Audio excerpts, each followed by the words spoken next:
Perfect. Hello, everyone. Welcome to day 3 of the workshop series of Data Economy Hackathon. We've been at day 1, day 2. I wait, a learning journey for you. Would have helped you navigate your building journey. And today I have with us Yan. From the Filecoin team, he will be talking about FVM and AI integration. I'm super excited to hear more about it from Yan. Yan, any opening thoughts for the builders building this hackathon? I know we've been through day 1 and day 2, which have already given us a lot of context. But yeah, any happy to hear from you as well.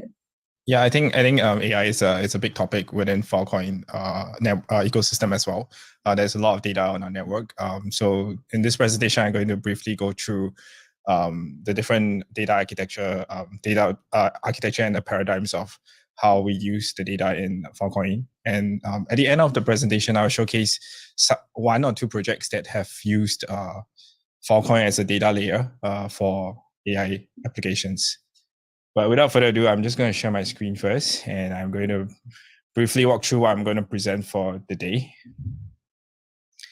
So today I'll talk about Filecoin, FVM, and AI, and how it all comes together. The agenda is comprising of all these things, all these items listed here. So I'm going to talk about how AI is very important, and it will lead to a growing data economy, the advantages of Filecoin, enterprise data storage paradigms. I think this is important to let you guys see that how enterprises nowadays are shifting from a centralized data architecture to a decentralized data architecture. Some decentralized ways of doing machine learning. So this is what is federated learning. I'm going to talk about federated learning use cases as well. And finally, I'm going to propose this IPLS to the hackers in the core here, and see if you guys want to build something like this. This can be one of the examples as well. I'm going to briefly talk about the machine learning lifecycle. I assume some of you here are data scientists as well. So some parts of the machine learning lifecycle are more important, or at least that's where I can see some use cases being born there. And then finally, I'll talk about useful tools for scaling AI. So this would be mainly for Web 2 kind of AI, but you can kind of bridge Web 2 and Web 3 together. So the first part is mostly on capitalizing on the growing data economy. The AI market is going to grow 32.5% according to the US market. So in 2030, it will reach from 3.1 billion is going to reach 11.4 billion. Sorry, right now it's 11.4 billion, and it's expected to grow at a rate of 34.6%. So all these, this artificial intelligence market will actually drive a lot of data into, they'll generate a lot of data, and these data is going to be need to be stored somewhere. In Filecoin ecosystem, we have storage provider all across the world, and these are the dots represents the hotspot of data being onboarded. You can see in Asia, there's quite a lot as well. In Southeast Asia, there's the big circle here is actually I think it's Singapore, and some Indonesia here also has one, I think. But mainly, what's happening here is that we do have a big decentralized data storage network that can help you to onboard data. And as AI becomes very prevalent in the society, to generate a lot of data, and all these data can be stored in our decentralized network. So experts estimate that for AI-generated content, it could account as much as 90%. So ChatGPT or DALL-E, the Stable Diffusions they generate images. All these need to be stored somewhere. And then right now, there's the Sora model, which can generate videos for you. So these are big data sets that need to be stored somewhere eventually. And I believe Filecoin network has the answer to it. So the advantages of Filecoin, and what I'm going to state 3 advantages for Filecoin.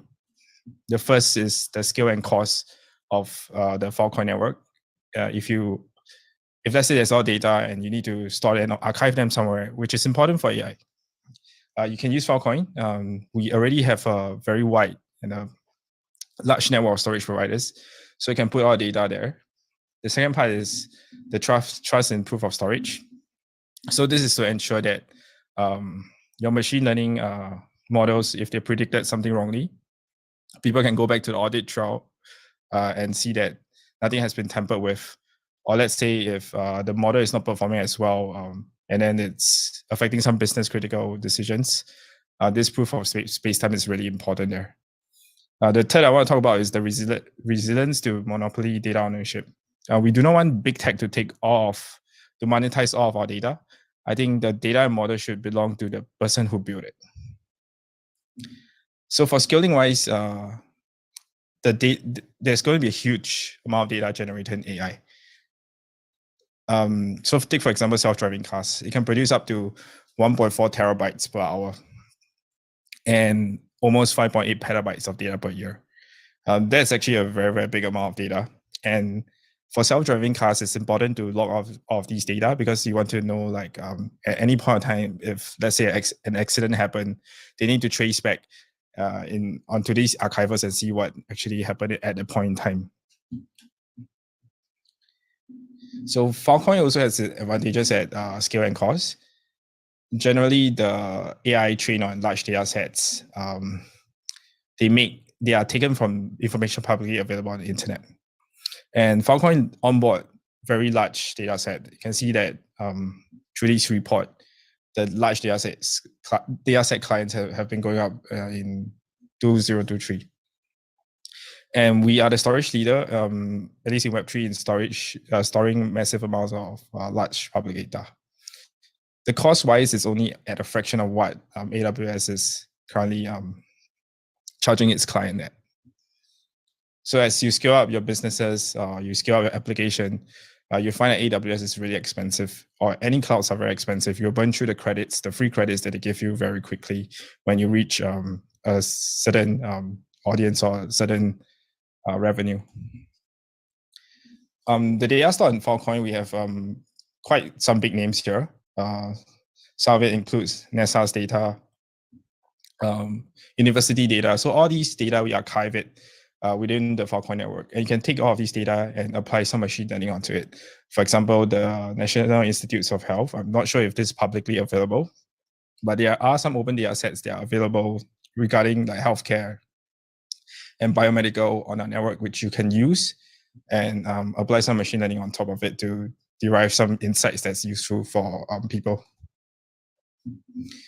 The second part is that after the explosion of ChatGPT, there's this trust issue. So people don't really, I mean, they don't really understand AI. So they feel that there's lack of trust and transparency in AI. Only 61% of people in this KPMG survey are worried about trusting AI. So we need to kind of assure through validating this data, or at least within different steps of the machine learning lifecycle, we need to ensure that all these data are immutable, so that the people know that the data being trained on and the output for the model can be trusted. This part is mostly on data integrity. So for data provenance solutions, we have this, I believe I can't recall the startup that did this, but what they did was that they documented the war crimes in Ukraine and they posted this onto IPFS, Starling Labs, sorry. So Starling Labs did this project and posted, and Numbers Protocol together with them posted this onto IPFS. Once it's there, it's verified that the data has not been changed in any way, has not been altered. So this is real data taken on the spot in Ukraine. So now they have a proven record of data integrity. They can use this in journalism. They can use this as a defense in court and things like that. The third is resilience. We don't really want, I mean, if let's say the future of AI and enterprise data is owned by big tech, I think they'll continue monetizing these data, and we won't get to enjoy the benefits of the data that's from us. These are some scandals. I think this is pretty old, but I've seen scandals that Meta has used our data and they breached some law here.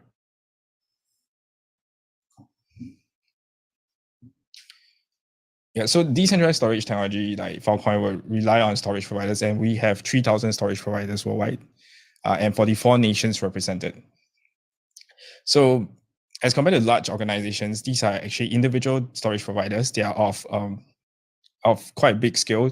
They're in tier 3 data centers. We have seen quite a lot of them in tier 3 data centers. And they have really big scaled operations there. So they can be real storage providers as well. And at the back end, they store all these valuable data onto Filecoin, or they archive it onto Filecoin. This part, I'm going to talk about the enterprise data storage paradigm. And I'm going to try to explain why moving forward this is going to be very exciting for the Web3 world. Because traditionally, what happened was that people wanted to centralize everything, and this is still ongoing. They want to build a data lake house or data warehouse. After they build the data warehouse, they realize that it only accommodates for structured data, and they can't really accommodate unstructured data, which is now being widely used for LLMs. So for the unstructured data, you need to put it into a data lake. They want to centralize both structured and unstructured data together in one place, or semi-structured data like JSON files. So they created this data lake.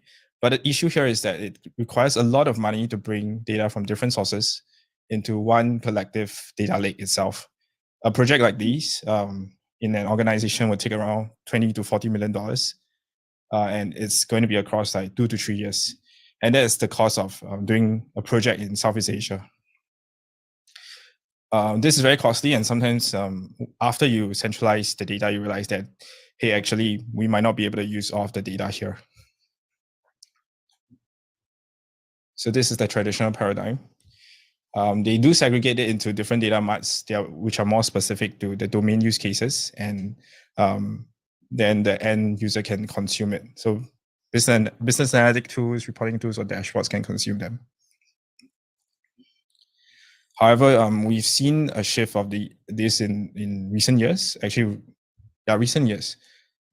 So instead of having a central data team serve all of the different business units in an enterprise, they want to move away from these, because they realize that if they're serving different domain teams, sometimes they might have a lack of manpower, or they will take too long trying to learn the domain expertise of the domain team to then engineer the different pipelines needed for them. So it's better for a data engineer to sit within a domain-specific team and liaise with them day to day, instead of liaising with a central data team itself. Now they want to decentralize businesses into domains. So even within an organization, a big organization, different business units are classified into domains now. They also want to decentralize the engineering team into autonomous teams. So instead of having a central team own the entire organization's team, now they are decentralizing it into small different teams within the business unit itself. Of course, this can decentralize monolithic services into microservices, but this has been ongoing for the past 5 to 10 years. And finally, they are decentralizing the operations required into DevOps-driven teams. And this is really important if you want to deploy a model in production for your own business unit. You need a custom set of MLOps tooling for different models. So a regression model is very different from like a deep learning model as well. The loss function, or like, I'll explain it later on, but there are different things that you need to account for. So finally, they are going to decentralize the data lake into a data mesh so they can scale up data analytics. Right now, the data mesh architecture looks something like this. You have your data, and then I think all of these you can ignore, but what I want to point out is the data contract portion and the data product portion. So in the data contract portion, these can be smart contracts that allow you to provision data at a specific timing to different end consumers. So you can use FVM to programmatically say that to publish data to different endpoints or landing zones so that your clients can consume them. You can automate this part as well. What is different from this is that they're creating data products to be sold as an API, or maybe like generally an API endpoint. So you can use this with FVM to provision data to different end consumers. This is how generally like the use cases look like. So for use cases like a 360 customer 360, where they want a holistic view of the customer so that they can predict what the consumer will buy next, they will use different data sources, they will combine it together and maybe use like a clustering algorithm to see like if there are similar customer behavior there. So all these different domain-specific ones, domain products would be people who are more familiar with it. Maybe for like shipment, it's a shipping company and they want to sell these data, they can then create a data product and use a data contract to liaise directly with the customer. I think the evolution of this data architecture has different benefits. One is that now the centralized ownership is going into decentralized data domain ownership. So I've been talking about this in context of a business of an organization, but you can see this in the real world as well. Different verticals or different industry verticals are now trying to create their own products and sell it to different to cross-industry people who might have use for this.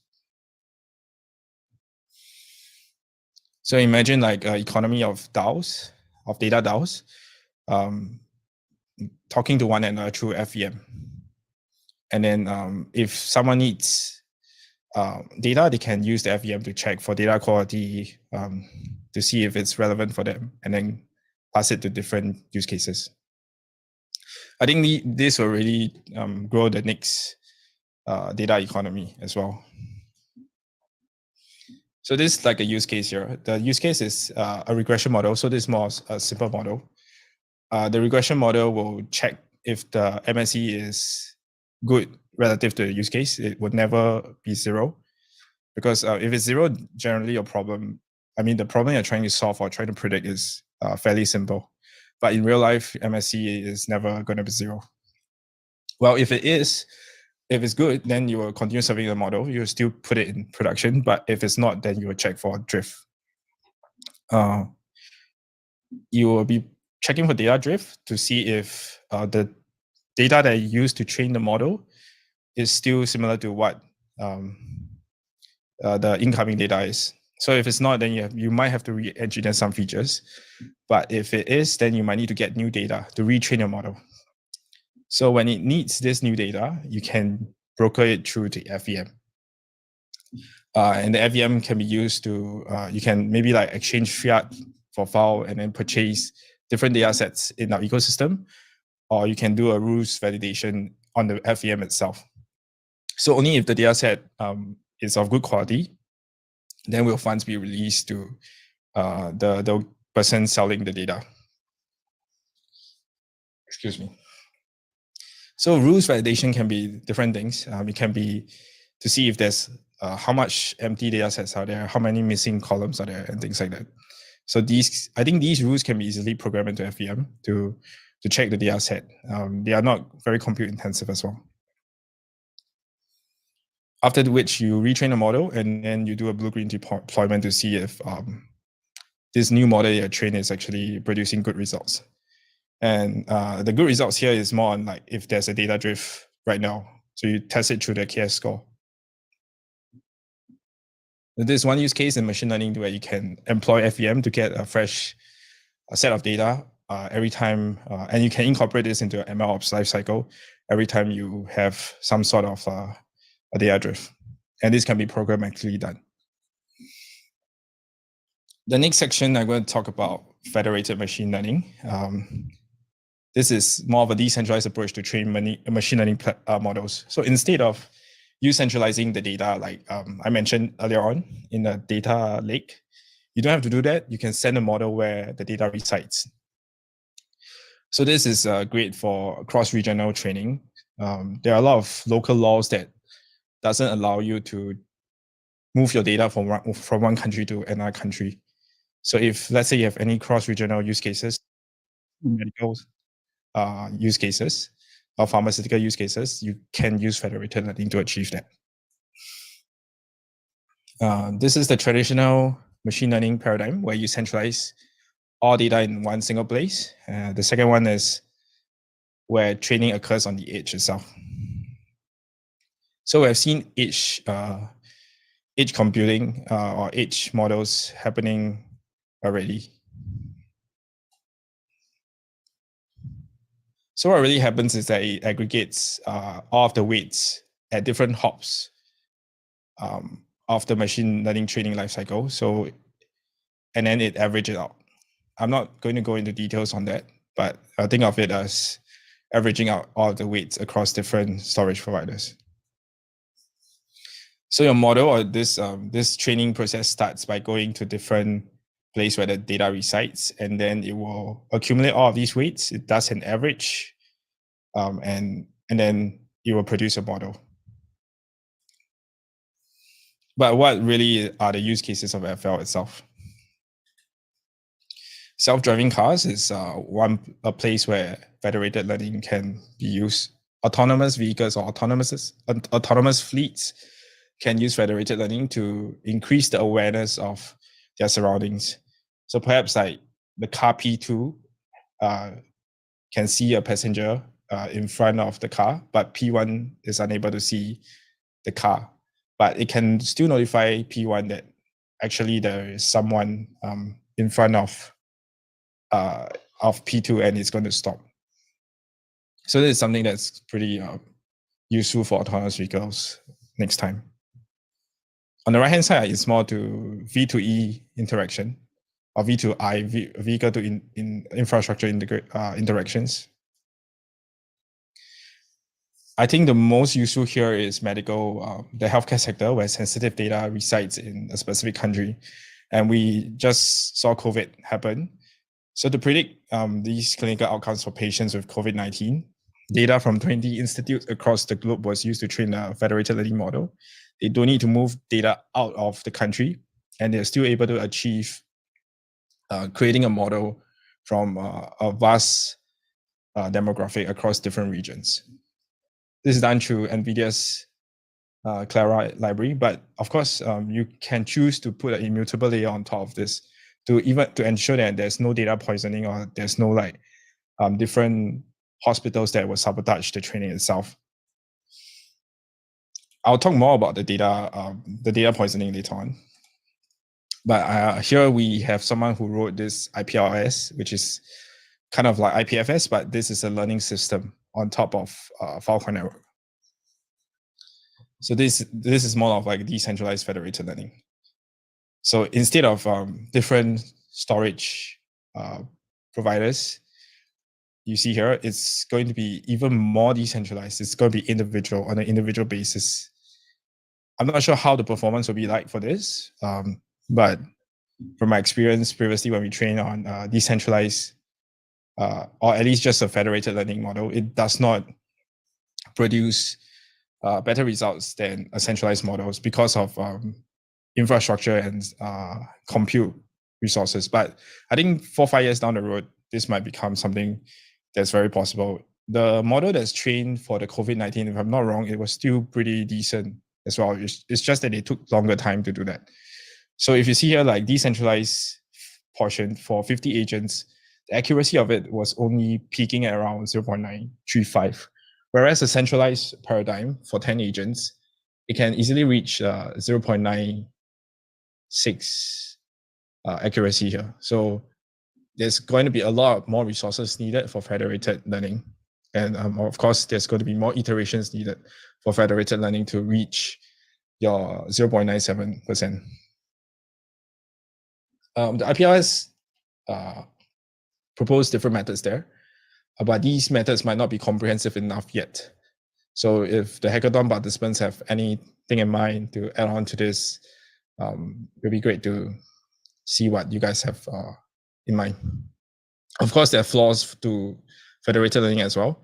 This is only one use case. It's not bound to this, and I would not. I don't think any one of the judges here would be biased towards one use case, but this is one use case that has came out quite recently. So in federated learning, poisoning attack is possible if you tell the model that a cat is a dog enough times, it will infer the cat as a dog. So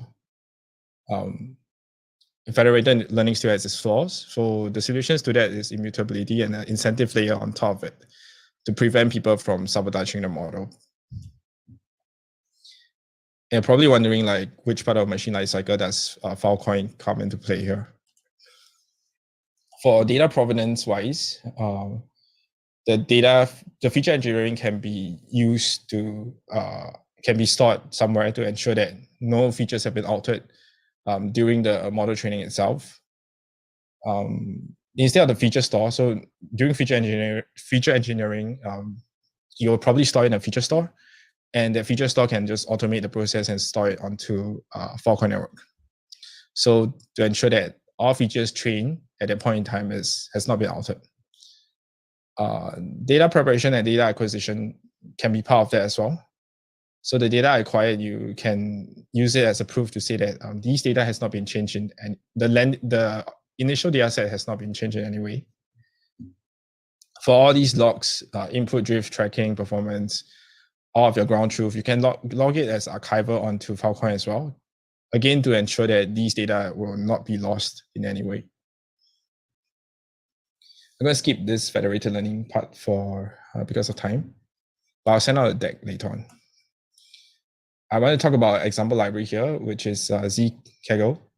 So this is a ZK bounty platform for machine learning, and it's done. It was an ETH Global finalist, I think sometime last year. So what they have done here is they kept the proof of computation succinct by using ZK, and then they allow all the hunters to monetize these private models with credibility as well. The easiest way to abstract these deal making is to use the Lighthouse SDK. I'm not sure if any of our, I'm not sure if the previous workshops have covered this, but the Lighthouse SDK is an easy way to onboard data onto Filecoin. This is the Lighthouse SDK. You can check it out later on. And these are some of the useful tools for scaling AI, at least in the Web2 world. Ray.io. So this is created by, now it's managed by AnyScale. So if you want to manage services AnyScale, but they do have an open source version. This was used to train ChatGPT in OpenAI. There is an open source federated learning tool, which I kind of like, and I've used it before. It's pretty, it's more friendly, or at least I would feel this is more friendly than TensorFlow Extended. And there's a Triton inference server as well. So if you are going to scale your models in future, you want to segment different parts of your tensor core to serve different models. The Triton inference server can help you to scale your GPUs more efficiently. And that's it for my presentation. If there's any questions, feel free to put them in the chat and I will try my best to reply them. Thank you.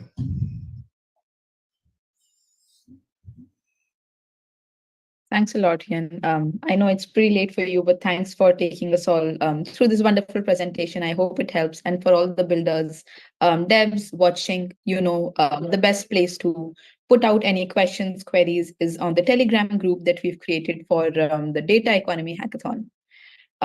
With that, we do have Matt with us.